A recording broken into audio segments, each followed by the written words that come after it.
Bien, petit b, R sous la courbe. Alors on a vu l'intégrale, la définition. À quoi ça sert l'intégrale? Ça permet de calculer des R. Donc on se donne f une fonction continue. C'est important. À votre niveau, on ne considère des intégrales que de fonctions continues. Sur un intervalle AB, ok, on appelle C la courbe. Alors l'aire algébrique de la surface délimitée par la courbe C, l'axe des abscisses d'une part, et les droites x égale à x égale b d'autre part, est égale à l'intégrale de f entre a et b en unité d'aire correspondant au repère utilisé. Qu'est-ce que ça veut dire?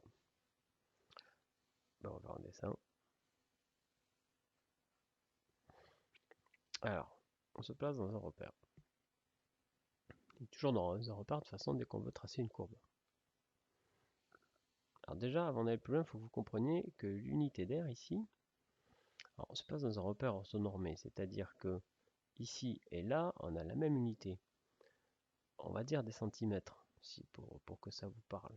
Vous êtes un peu physicien là. Vous pourrez mettre des joules là, si vous voulez, hein, des kilomètres, des grammes, peu importe.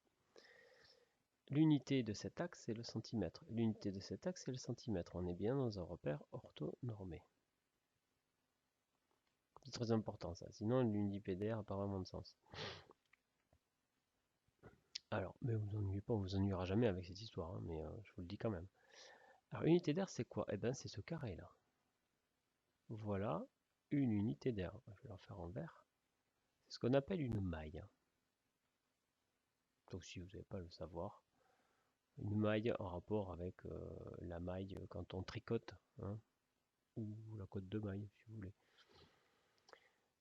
Donc, l'air sous cette courbe, si je me place, alors si je prends petit a ici, on va prendre petit a ici et petit b ici, des nombres quelconques, ils n'ont pas besoin d'être positifs, là je les ai pris positifs.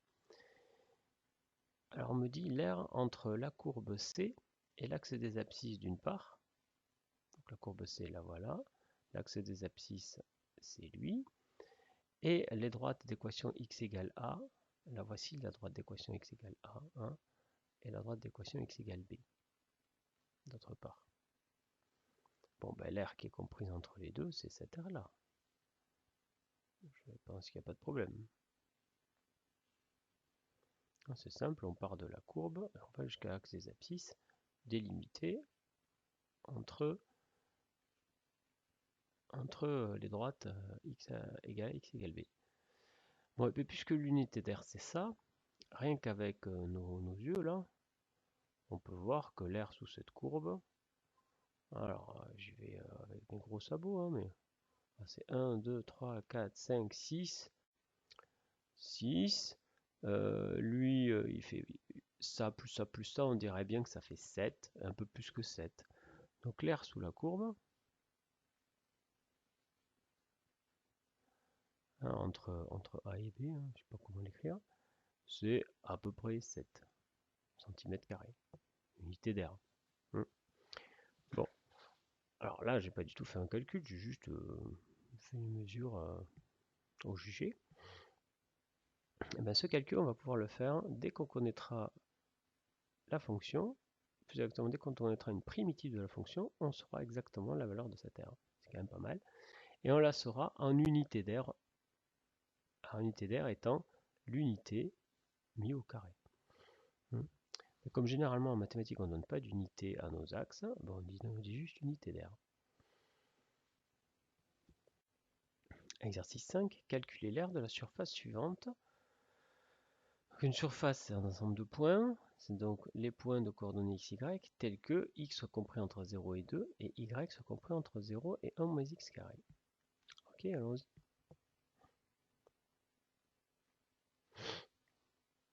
Alors on va faire un petit dessin. 1 moins x carré, ça ressemble à quoi?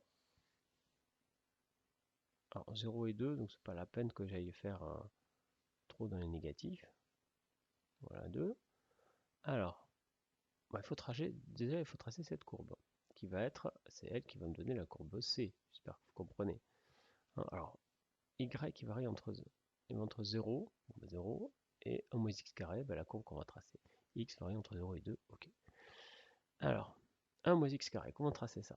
Bon, déjà c'est un polynôme de second degré, c'est donc un truc comme ça ou comme ça. Coefficient dominant, moins 1, donc c'est concave, donc c'est comme ça. Ok. Alors maintenant, on pourrait regarder alpha et tout, mais là c'est tellement évident. Regardez, en 0, qu'est-ce que ça vaut? En 0, ça vaut 1. Alors j'ai dit que je faisais un repère orthonormé. Il faut que je fasse un repère orthonormé. Si j'ai 1, on va dire que j'ai 1 par là.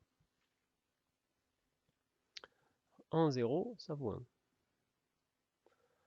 En 1, bah, ça vaut 0. Et en 2, qu'est-ce que ça vaut en 2? 1 moins 2 au carré, donc ça vaut moins 3. Et j'ai complètement planté mon dessin. Bon, bon moins 3, c'est par là. C'est très en bas. Bref, notre fonction étant une parabole, dont le sommet est en 0, on a un truc comme ça. D'accord? Ça descend beaucoup plus bas. Du coup, l'aire qu'on souhaite à calculer, puisqu'elle est entre 0 et 2, c'est celle-ci. Celle-là. Etc. Bon, alors, attention, parce que là, il y a une difficulté, et que vous allez voir tout de suite. La difficulté, elle est dans l'adjectif algébrique. Qu'est-ce que c'est une aire algébrique? Je vais vous l'expliquer. C'est tout simplement que l'aire, dans ce cas de figure, et donc dans tous les cas de figure, est comptée positivement quand on est au-dessus de l'axe des abscisses, et elle est comptée négativement quand on est au-dessous de l'axe des abscisses. Ça veut dire que, de manière très simple, si vous voulez calculer l'aire d'un cosinus, par exemple, on va prendre un sinus. Sinus, ça fait ça, là, entre moins pi et pi. L'aire du sinus entre moins pi et pi, ça va faire ça, mais ça c'est en négatif. Ça c'est en positif. Et du coup, vous voyez bien que c'est clairement symétrique, ça vaudra 0. De manière générale, l'aire, une fonction impaire, quand on prendra sur un intervalle symétrique par rapport à 0, ça vaudra 0. Alors, bon, alors celle-là, elle va pas valoir 0, parce que vous voyez clairement cette aire risque d'être en valeur absolue plus petite que celle-ci, là, qui est beaucoup plus grande. Bon, mais de toute façon, ce moyen de calculer cette aire, là, qu'est-ce qu'elle vaut? Eh bien, elle vaut l'intégrale de 0 à 2 de la fonction f.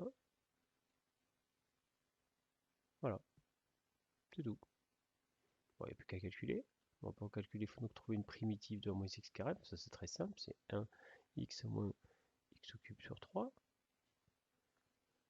que j'intègre entre 0 et 2. Qu'est-ce que ça me fait? Alors, en 2, ça me fait 2 moins 8 tiers. Moins, en 0, ça fait 0.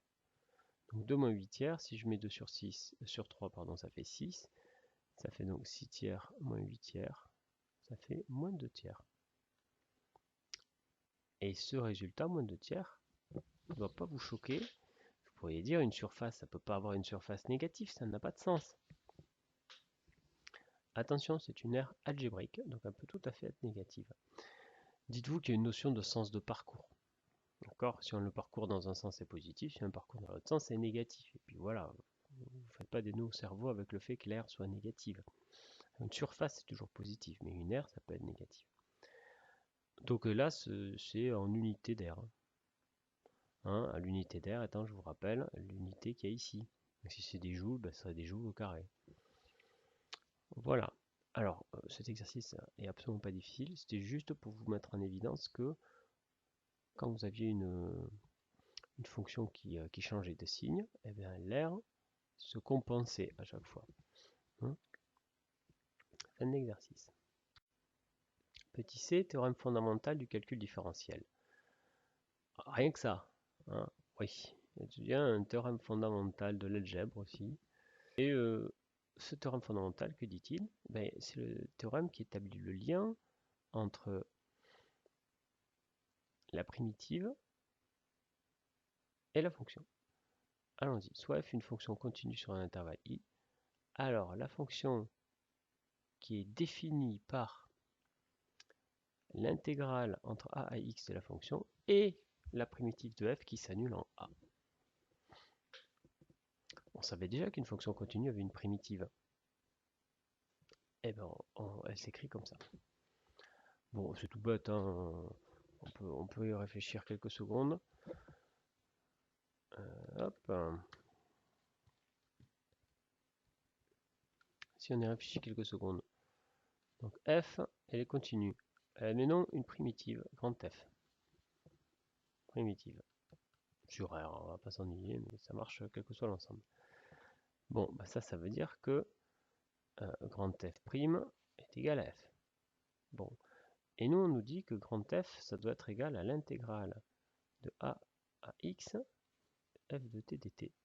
Alors attention, si on dit ça, dans ce cas, c'est la primitive, F c'est pas n'importe quelle primitive, c'est la primitive qui s'annule en A, c'est-à-dire telle que grand F de A égale 0. Ben, on va voir. C'est très simple. Par définition, puisque grand F est une primitive de F, cette intégrale, elle peut s'écrire F de T entre X et A, c'est-à-dire grand F de X moins grand F de A.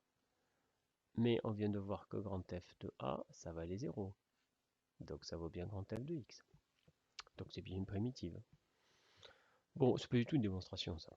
Je vous explique pourquoi c'est pas une démonstration. C'est pas une démonstration parce que, en fait, ce théorème précède cette définition-là de l'intégrale. Hein. Moi, je vous l'ai fait dans un autre ordre parce que j'ai voulu privilégier l'approche par les airs. Mais voilà, donc c'est un théorème qu'on n'a pas du tout démontré et que je ne vais pas vous démontrer parce que c'est pas du tout à votre programme.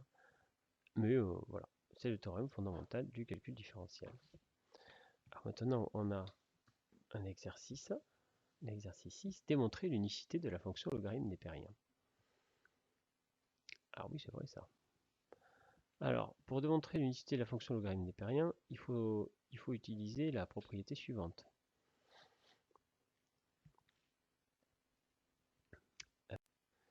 Qui dit que le logarithme népérien de x, c'est par définition, alors pour tout x strictement positif, alors ça c'est la définition que moi j'ai vue en terminale, vous voyez. Nous, la définition qu'on a vue ensemble, c'était c'est la chose qui transforme les produits en somme, hein, d'accord. Mais c'est pas ce qu'on va faire ici, là on va revenir à cette définition là. Qu'est-ce que c'est que le logarithme népérien de x? Eh bien c'est la primitive de 1 sur x, 1 sur t dt, qui s'annule en 1. Alors, encore une fois, nous on l'a pas vu comme définition, on l'a vu comme propriété, mais on sait bien que c'est vrai, hein. Ln de 1 ça vaut 0, et la dérivée de ln de x, c'est 1 sur x. Tout ça c'est bien vrai.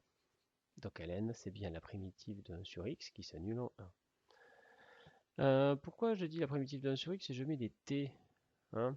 Alors petite explication, là c'est important. Remarquez que la variable ici c'est t, alors que j'ai mis x ici. Alors, il faut faire attention à ne pas mélanger la variable d'intégration avec ce x qui est tout simplement la variable d'ici là. Encore une fois, ça c'est un peu difficile à comprendre. Ce t là, une fois qu'on a terminé l'intégrale, l'intégration, il n'existe plus. Il disparaît complètement. C'est une variable locale. N'oubliez pas qu'une intégrale, c'est un nombre, c'est pas une fonction. Alors dans ce cas précis, ça va être un nombre qui dépend de x. Mais x, c'est la variable ici. C'est pas du tout la variable là. C'est un peu compliqué à comprendre. Alors maintenant, en quoi cette écriture nous permet de prouver l'unicité du logarithme népérien? Tout simplement avec le théorème fondamental du calcul différentiel, qui nous dit que si une fonction est continue, est-ce que la fonction qui a t associé 1 sur t est continue? Oui, elle est continue sur R étoile, puisque c'est la fonction inverse, tout simplement. Donc sur R étoile, cette fonction admet des primitives, et la primitive qui s'annule en 1, elle en a une seule, et c'est ln. Voilà une façon de prouver l'unicité du logarithme comme primitive de la fonction inverse. Fin de cet exercice.